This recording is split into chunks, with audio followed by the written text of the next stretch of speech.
Welcome to the Future of Ground Transportation podcast, where we discuss the exciting innovations that lie ahead for organizational ground transportation. Each episode, we cover topics tailored to those resolving transportation-related challenges and provide tips, tools, and trends that will inspire you to stay ahead of the curve. And now, here's your host, Daniel Perez. Welcome to the Future of Ground Transportation. Today we have a special guest, Mr. Bookoff. Mr. Lewis, thank you for joining us tonight at the Future of Ground Transportation podcast. How are you doing tonight? I'm doing well. Yeah, I appreciate you having me on. Big fan of the podcast and what you're doing here. Thank you, Lewis. So, Lewis, tell us a little bit about yourself, a little bit about your background. Yeah, absolutely. Myself, I'm a Baltimore native, born and raised, but currently situated in New York. My background, career-wise, was in corporate finance, doing FP&A, commercial and supply chain finance at General Electric. So I was there for a little bit. But the reason why I'm on the podcast today and kind of the origins of my ground transportation story was my grandparents had a tour business. So I grew up around watching them coordinate charter transportation, group cruises, group box hotels. And so really got to see that group planning process.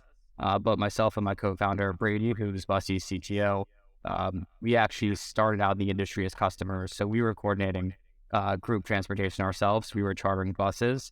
And that really led to us when we went through the process, really trying to understand what was causing this poor experience. Why was it so drawn out, where we were spending a lot of time, the operators themselves were spending a lot of time in the process. And we're in the day and age where everything's at our fingertips. So we thought there had to be a better way. And that kind of, fast forward to today, we think we're solving and providing that better way for operators and their customers. Totally, Lewis. So Lewis, for a little bit of context, so you mentioned that you started working at your uncle's tour business. So growing up, my grandparents had a tour business. So I didn't work there, but got to see it happening behind the scenes. And, they had that my entire life growing up. So that was kind of my first foray into transportation and travel. Got it. And at the same time, what were you doing, Lewis, behind the scenes as you were growing up, whether it was a teenager or as an adult? And how did you end up, sort of founding Busie? Yeah, absolutely. So, growing up, it was more of just witnessing it happening. As I mentioned before, kind of my co-founder and I, we were coordinating charter transportation as we got a little bit older for 150 plus people at a time. And every time we got to that process, we had to take days to get a quote, weeks to wrap up a booking. I had to go drop off a check at the bus company's office. And that led us to talking to other people that were coordinating group ground transportation and chartering buses. And what we discovered was that it wasn't unique to our geographical location or that specific bus company. It was really a common thread around the country and around the world. And so that led us to talking to hundreds of operators around the country, really to understand and unpack what was driving that experience as customers. And what we discovered from there was that many operators had legacy technology, more focused on the operations and dispatch and completely ignoring the sales team and providing that modern online customer experience that we've all come to expect when it comes to booking travel and booking transportation. When we book with JetBlue or when we book with Marriott, it's a few clicks of a button and our booking's all set. The bus industry and the broader group ground transportation space, we discovered didn't have that. There was no digital inventory. There was no digital pricing. And for us, we're builders at heart. We really fell in love with the industry and saw a really desperate need for technology and really to support operators and bring them into the 21st century. So that led us to founding Busie and providing what we call the operating system for group ground transportation companies, giving them all the tools to digitize and streamline their entire charter quoting and booking process. So everything from instant quote on the website all the way through to online payments and the actual fulfillment of the trip, and really providing the tools needed to be 21st century modern businesses. Got it. Very well said, Lewis. And And this is one of the reasons why we invited you as a guest today. As a veteran in this industry, we operate about 100 buses, and we could totally relate with this challenge that the current industry is facing, right?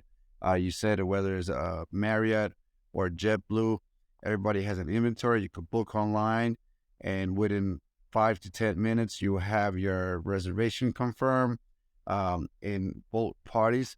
And in this industry, there's a lot of go back and forth, right? And we're still, there's a lot of operators that are still, I call them, they're still operating kind of like a dinosaur mentality. Yep.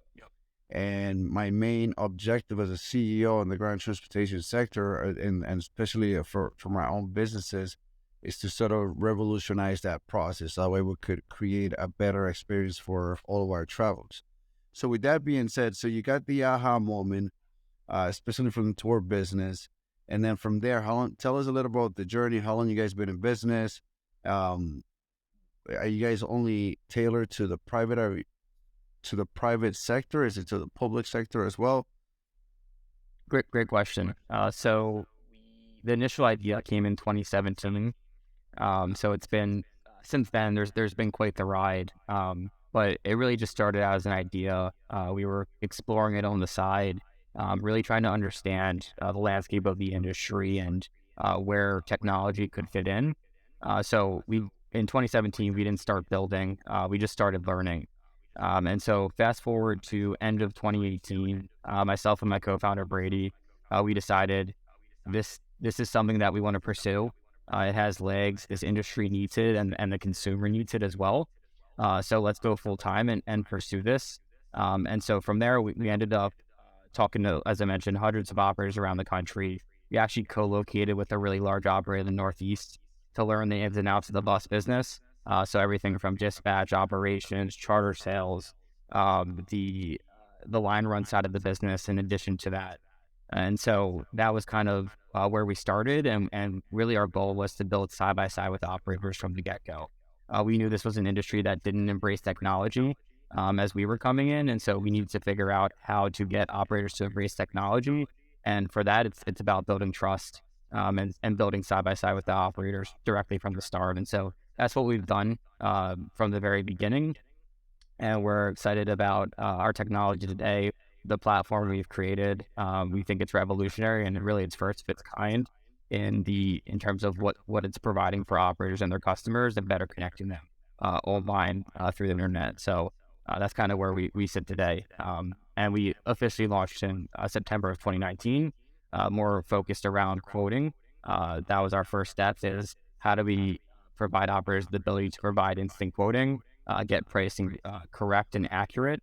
That's pretty essential when you're giving an instant quote over the internet. And then from there, it's kind of gotten pulled in by the industry and had operators ask us to go farther down what I like to call like the charter stack. So quoting, you have the contract process, you have the payment process, you have the inventory availability, dispatching, operations, and fulfillment. And so since then, we've kind of just extended and built out more of a full-featured platform for charter operators. Perfect. Thank you, Louis. So for all the listeners, Louis, especially we have folks for the procurement side, we have other listeners from the operator's perspective. We're going to go very deep into sort of the ground transportation logistics, dispatching softwares, and sort of booking platforms. So with that being said, Louis, with your solutions, are they currently being integrated with other dispatch and limo or bus softwares? Because one of the main obstacles that I'm assuming that you guys might have is we have about 3 to 5 main key players in the software ground transportation sector, that a lot of the sort of the ecosystem live in those softwares, and it's hard to maneuver 2 different softwares at the same time. So how are you guys currently navigating through those challenges? Yeah, that's a really good question. When we first started, it was our wholehearted intent, especially since we started around just quoting, to integrate into the existing dispatch and operation softwares out there. Going into the industry, we discovered that it wasn't really set up for collaboration. We see other tech industries and other verticals where every software system's connected. The ground transportation industry didn't really have that ecosystem. And so that's really what led us to extending and creating more of this like full featured platform. That being said, though, we are very open to collaborate with the other software platforms out there. For us, a digital ecosystem is essential for growing for help and help supporting operators, as well as the broader ecosystem and growing the pie for everyone. So we have the capability today, but we also provide some feature overlap so that operators can get into our platform and use it as the one-stop shop. So that's kind of how we think about and approach that today. So, Louis, do you guys currently have sort of any? Can you name sort of some of the integration that you guys currently have with other limo softwares or bus systems, or is that still sort of on the works? Yes, some of them are still in the works. We haven't really launched any of them just because there hasn't been a need with our existing client base. Most have either come to us because they don't want to be with their existing software, and we've shown that we build side by side with operators, and so we can evolve and collaborate really quickly to enhance the platform and make sure that it works for operators. And so that's been our bread and butter and sweet spot is working with operators side by side, where we like to say, like, you're not really adopting the software platform for today, but you're adopting what it can become in 5 years together, and really enabling the operators we work with to be design partners as we evolve the platform and evolve Busie. God, thank you, Louis. And for all the listeners, I know that one of the main limo softwares at one point had a lot of bad publicity because one of the main operators bought the limo software. So I'm assuming that you guys have no conflict of interest with bus operators or limousine operators, that you guys are mainly focusing primarily in the sort of software development, not so much on the transportation sector. Is that a fair statement? Yeah, absolutely fair. We're a software company through and through. We are in the business of operating buses. We're competing against the operators we serve. For us, we have to say, like, we're a team operator all the way, where we want to just help operators come online, provide a better experience to their teams, as well as better connect them and their customers online. So that's definitely been our focus and will continue to be our focus moving forward. Got it. So just out of curiosity, what is the average sort of booking process from the time that I start a coding or a code to the time that I get a confirmation? Yeah, I mean, we've seen bookings get reduced down to 47 seconds. It's really quick. It's just 4 clicks of a button if you're an operator pulling a booking all the way through the process. And as we build deeper and deeper, we're going to continue to provide automation for operators. For what we found in the industry that was so adverse to technology is we can't go from 0 to 100 right away. We really had to provide this steady technology adoption process for them. And so starting out with quoting, evolving into what we call operator assisted booking, where the operator can provide that double check or sanity check on the quote before actually moving it forward to booking, to the eventual state of full online booking, where the sales team doesn't even need to touch it. The sales team's only touching charters that maybe are coming in via phone or email and putting those into the system. And so that's the inevitable state, is to provide that kind of parity and experience with the Marriott's, JetBlue's, Deltas of the world, all those other travel brands that we all know and love.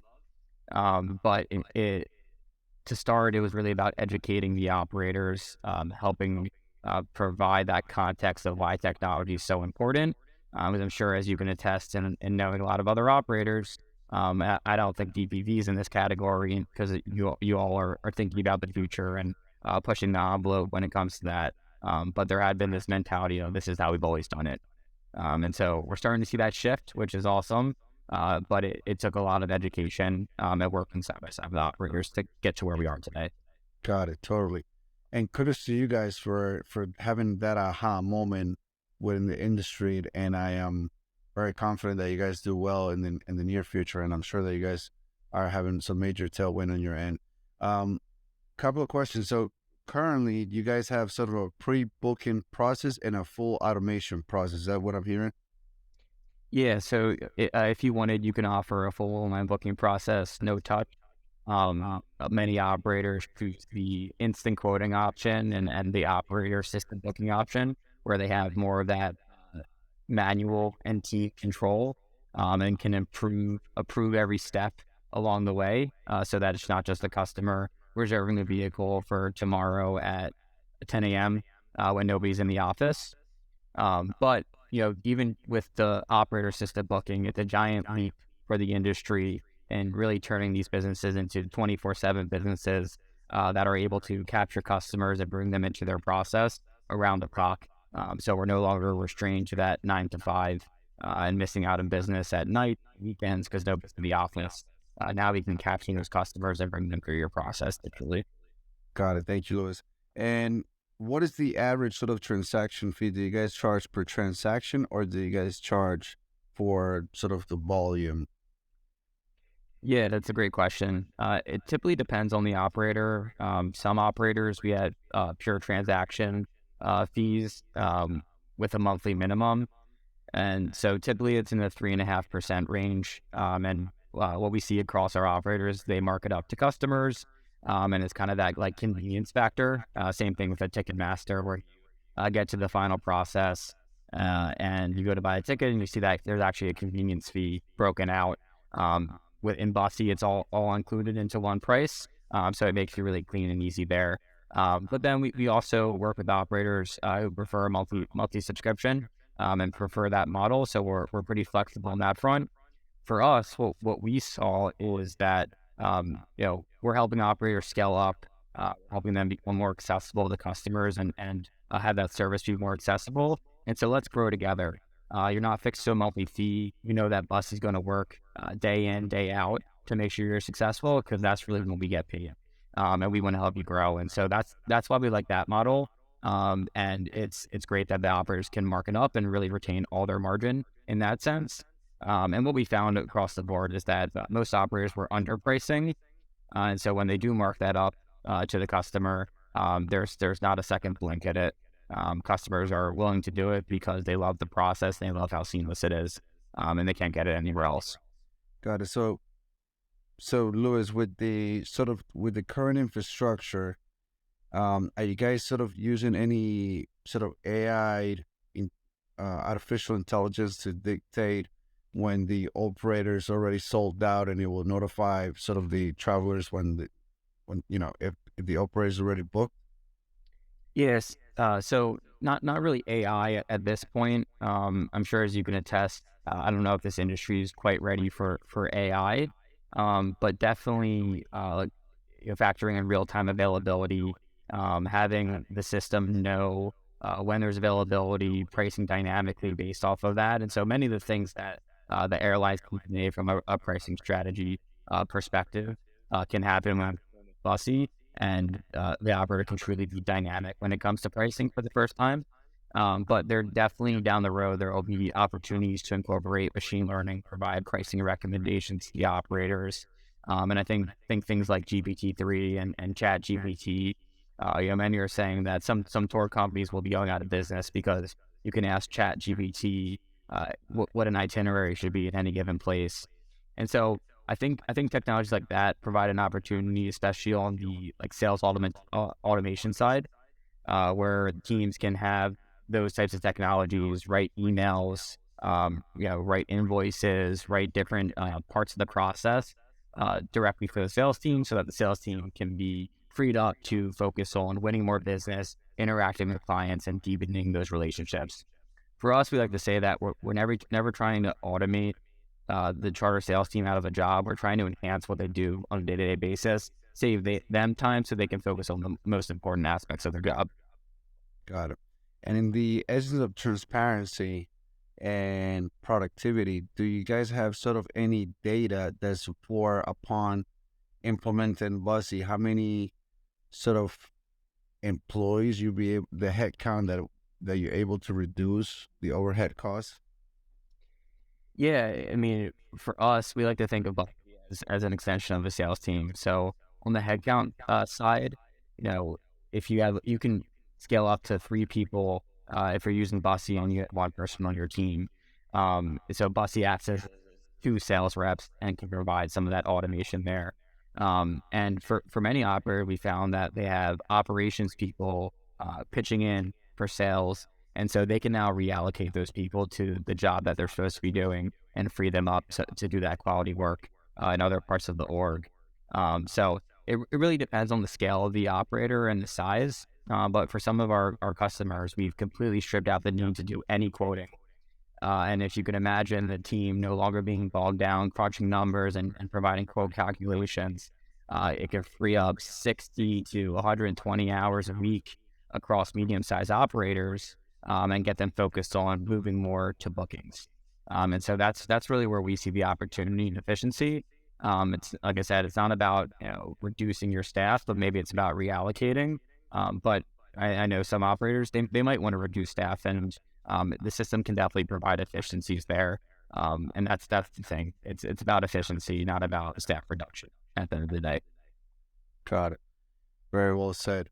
And Louis, switching a little bit of the subject, let's just say for mid-sized to larger operators that are doing reservations nationwide and some that are doing worldwide, what sort of capabilities that Busie has to sort of either create sort of the automation process, farming out jobs to other affiliates across the nation, and sort of, making sure that there's a price compliance perspective and mitigating that risk.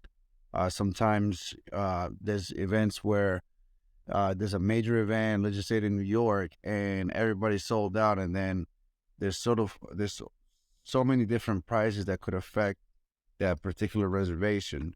And sometimes we take a hit because we just didn't know there was a massive event. So I guess is the question sort of broad is what is the capabilities that Busie has when it comes to affiliates? And does it have any sort of dynamic pricing as well? Yeah, a great question. So I guess just more simply from a dynamic pricing perspective, definitely there's the ability to price dynamically, price by certain times of the year, certain dates, maybe because like you said, there's a big event.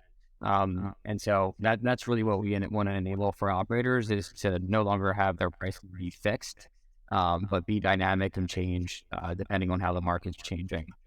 On the affiliate side, this is an area where we're really excited about and building really deeply into. We want operators to be connected. I know it's a really big and common thing in the limo side of the business. It's not as big in the charter operator or bus operator side of the business. There hasn't really been as much of that connection. And so today we offer this distribution type layer where operators can be connected to different demand channels and really aggregate at scale.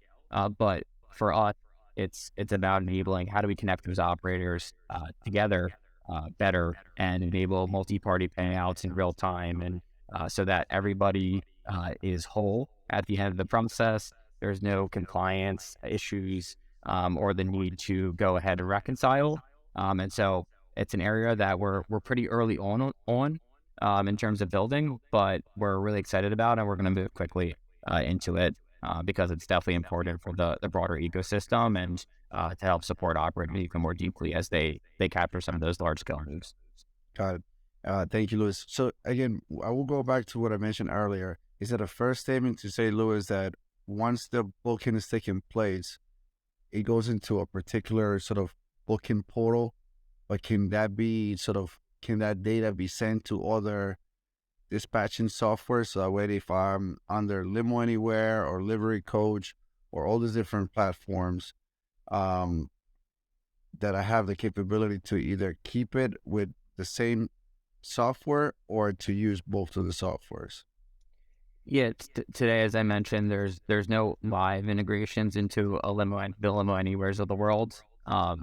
Busie is set up for API integrations. We're a cloud-based software platform, and as modern as they come. But for us, you can retain all that data directly in Busie. When somebody books, it's in we call our range operator portal. That's kind of the hub for operators and that operating system. that you can use and find all the essentials needed to run your business. And so that's where they live today. And you also have the dispatching capability and functionality there. But we are equipped to do those types of integrations. There just really hasn't been a strong enough demand yet to do that. And for us, we open the opportunity to operators. Let's create the ideal system of the future. Think about what are you dreaming about at night, and if you are dreaming about technology at night, what does that dream system look like, and how does it function for you? Because I think our team's uniquely positioned to solve some of those challenges that exist today in the current technology landscape, and provide a really incredible experience for operators and their customers. Totally, totally. Very well said. Thank you, Louis. And switching a little bit of subjects, Louis, what are the main challenges that you guys are currently experiencing? Just yesterday, we were interviewing another vendor in the transportation and logistics, and what the trends that I'm currently seeing is that a lot of operators, there's a lot of uncertainty within the next 6 months to 12 months. So are you seeing sort of sales trending up? Is this sort of staying very consistent where you are right now? What is your main challenges? And is that one of your main challenges, sort of the uncertainty within the market? Yeah, it's a really good question, and definitely top of mind closing out 2022 and heading into 2023. I completely agree. There's a ton of uncertainty in the world. We're seeing it across the board with big Fortune 500s, all the way down to small startups and small businesses with layoffs and cost reduction. For us, we're definitely being cautious just in terms of our spend and how rapidly we scale. But at the end of the day, these types of situations and the uncertainty provide really nice tailwinds for companies like Busie, where we drive that efficiency. We help them save time in the process. We help them be more efficient in capturing bookings and improving profit, because the best way to survive uncertainty is profit and profit margin. And so that's really what we're focused on in terms of educating operators on. And so I think we'll begin to see even more uptick from a sales perspective as operators look to be more efficient. That way they can come out of the uncertainty and capture as much business as possible and do it in a profitable way. So we're excited about it. We're definitely we keep an eye on it for sure. And I think you'd be crazy not to, because the macro picture doesn't look great overall, but there's plenty of ways to improve, grow, and be profitable during those times. And so it's really just about the strategy I've going into it.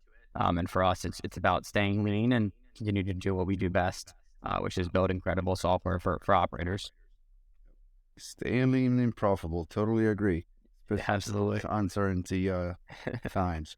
May I ask, is your company private? Are you guys backed by private equity? What's your sort of the background behind the company? Yeah, a great question as well. So we are a private company.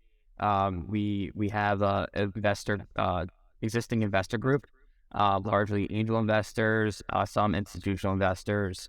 Not really on the private equity side. For myself and my co-founder, we retain ownership of the majority of the company, and that's really where we want to be in the long term. For us, we don't necessarily see a need to go raise $30 million tomorrow to hire a bunch of salespeople to knock on operators' doors. That's not what's going to help us win and help operators at the end of the day. In this industry, it's about building trust, about those relationships, and continuing to show up and provide value to operators. And so that's where we focus our efforts. But we're always looking to partner with operators and ensuring that we continue to add value. And so that's kind of how we approach it. But we come back to profitability.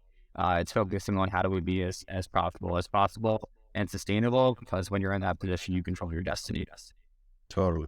Very well said. And Louis, what innovations would you like to see in the transportation space? I know you mentioned about sort of the awareness of how operators could operate differently, and what got us here won't get us there. So that with that being said, Louis, what would you like to see innovated and changes in the transportation sector? Yeah, that's a really great question, and something we definitely think about a lot. On the smaller scale, I'd like to see more operators embrace technology. Of course, as I mentioned, this is definitely a technology layered industry. Many operators comfortable with pen and paper and the calculator on their desk, and for them it's worked. But we really are heading into an age where it's not going to be sustainable. There's a lot of threats of competition. Acquiring customers is more competitive than ever. There's more brokers in the space. And in the hotel and not saying that all brokers are bad and don't provide value to operators. That's definitely not the case. But in the hotel and airline industry, OTAs own 40% of all online business. And so that model is not going to work for a lot of small businesses. If you can imagine that 40% of your business is going to get sold back to you. And so there's And that's for educational purposes, including myself. When you said OTA, what do you mean by OTA? So online OTA stands for online travel agencies, and I apologize. I get so caught up in the acronyms sometimes. And so, like the Expedias and Kayaks of the world, they're great for generating demand. But if you're relying on 60 to 70% of your business to come from that, it's really hard to survive. And so it's about building direct sales.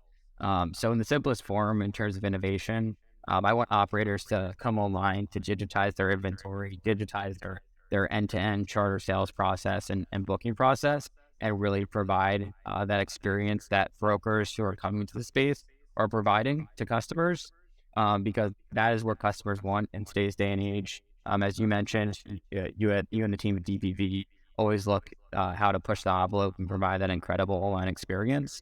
And so we need more operators embracing that type of mindset, because that's what's going to help the industry to grow. It's going to help the industry be sustainable, and really put buses even more so on the map. I think buses get a bad name, and it's not fair to the industry because there's a lot of really incredible operators.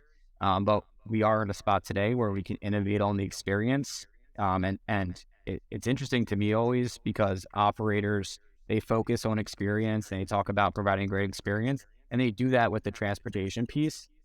But experience starts with the first interaction with the customer. And so it goes from that all the way through to drop them off their final destination and then how you engage with them after. And so thinking more holistically about that as an experience and not more isolated cases of just the transportation itself. I guess just a little bit more on like future thinking technology. Definitely would love to see more adoption across the space and like looking at those new tools that are coming out, whether it's AI or machine learning. I think there's a lot of really interesting applications. We're not quite there yet. It's a few years away, but I'm excited to keep tracking that and seeing how we can incorporate new technology and help operators scale. Totally. Thank you, Louis. And switching subjects, in this podcast, we talk a lot about the future around transportation, whether it's flying vehicles, autonomous vehicles, drones. How well positioned is Busie along the way? And obviously, this is a very large question because we're all as an industry are adapting to sort of this new trend that it could be in the next decade or so. How will you guys position yourself in the event that it happens? Yeah, that's definitely a really great question, and something that's also in the back of our heads in terms of how can we prepare for the future, and even future-proof busing because technology changes every single day, and so you have to be up on it. For us, I think electric vehicles is super interesting in this space. It's not quite there yet; the infrastructure's not there, but seeing like how can we partner with those types of companies and farther that mission of electrifying fleets, and providing the infrastructure, especially from the software side of things. So where is Busie uniquely positioned to support that effort? Same thing with autonomous vehicles. I think we're ways away when it comes to high capacity autonomous vehicles in the charter space. It might be more near term in the public transit, close, short routes, last mile transportation type of moves. But also thinking from the software side, how do we incorporate and build Busie to support those types of efforts? I know obviously that'd be complementary to the driver shortage right now. There was autonomous buses. But at the end of the day, I think that's ways away in terms of the private charter industry. And really, it's about how do we source drivers or help source drivers for operators and help operators provide an incredible experience for the drivers today. That's kind of been our focus there. But yeah, it's always about, at the end of the day for Busie, the way we think about everything is how can we support efforts? How can we be team operator through and through in everything we do, and really help this industry grow as a whole? That's always been top of mind, kind of the lens we look at the world through. Totally. Thank you, Louis. And you mentioned electrical vehicles. Have you guys thought about what sort of mechanisms and tools can Busie offer to show travelers and consumers that by going with XYZ operators, they're reducing, carbon footprints for this specific vehicle? That's one of the projects that we're working on. I'm curious to see, if that's something that you guys considering in the near future as well. Yeah, that I think that's a awesome part of the puzzle. For us, yeah, I think the first step is educating consumers on how incredible high capacity vehicles like buses and school buses, motor coaches, etc., already are for the environment. But also, I think there's some unique opportunities on the payment side to incorporate carbon offsets, really help fleets become carbon neutral. I know there's other operators already working towards that, just in terms of they'll purchase credits, carbon offset credits, as kind of a rebate for people booking with them. And so it's not, incorporating that into the payment process and enabling consumers to be a part of that, I think could be really interesting, or donating a percent of sales to those types of programs. But we're definitely thinking of ways to help with that. We're in a climate crisis. It'd be hard to ignore that, and that's why we're excited to be in this industry, because it's one of those industries that is taking cars off the road. It is reducing emissions around the world, and so we can be at the forefront of that and really help operators in regards to that. Today we do have a website launch service where we help operators launch brand new websites in under 2 weeks. And for us, it's also about on those types of websites, and when we provide that kind of marketing help in that service, about educating consumers on, like I said, the how climate friendly operators are already today, without purchasing carbon offsets, without planting trees for every trip. But I think there's a lot of creative ways to go about it. Totally. Thank you, Louis. And just to conclude,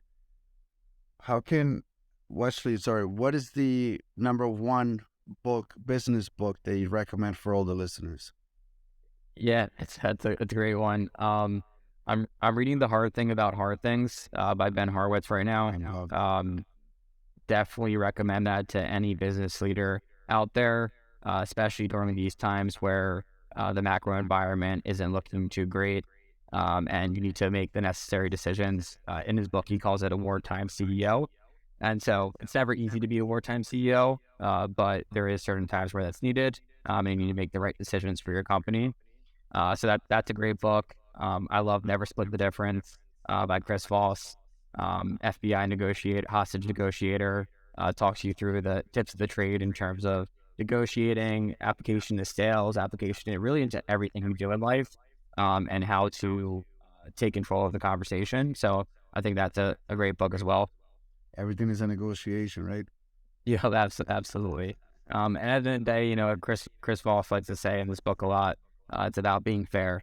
And so how do you come to that common ground, be fair in negotiation? And my grandfather used to always say, it's better to have a small piece of a big pie than a big piece of a small pie. And so that's kind of the mindset and practice I've taken in everything I've done in life and in my career. That brings me to my last question, Louis. What is the best single advice that you have ever gotten? Best single advice I've ever gotten. That's a doozy. Let's see here. No, I was actually talking about this today with my girlfriend. Be kind.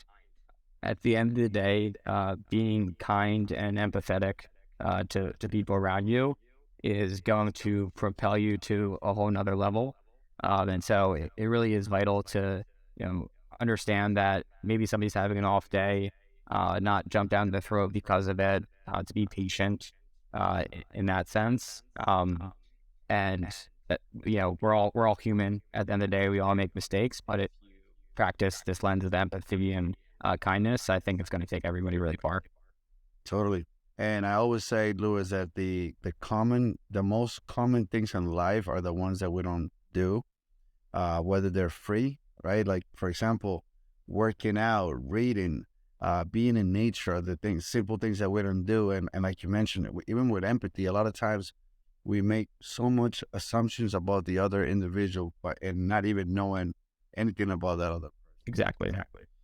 Cool. Hey, so Louis, thank you very much for being in our podcast tonight. How can we, for all the listeners, how can we learn more about Busie?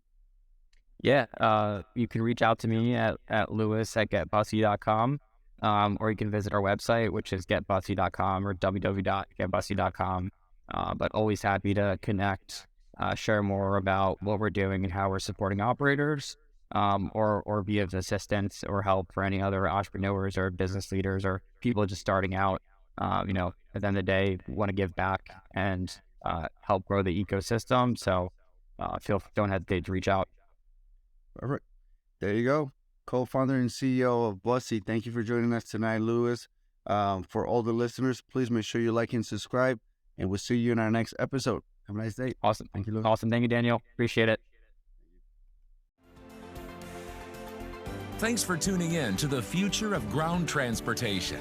We appreciate you coming along for the ride. If you found value in this episode and want to hear more, please make sure to subscribe to the show.